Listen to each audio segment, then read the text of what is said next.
अस्सलाम वालेकुम dear friends. आज का पहला जुमला जो हम इंग्लिश में सीखेंगे वो ये है कि फिर से दोस्त बनो। ठीक है, be friends again.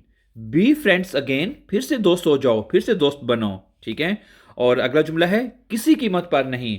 Not at any cost.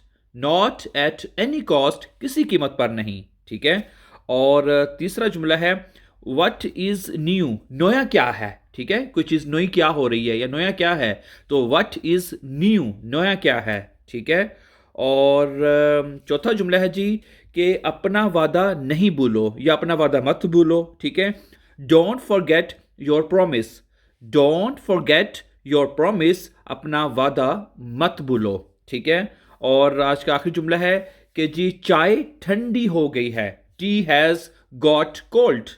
T has got cold, चाय जो है वो ठंडी हो गई है। Tea has got cold. ठीक है जी, so thank you very much for watching, for learning English easy and fast. Don't forget to subscribe this channel. Have a nice time and take care.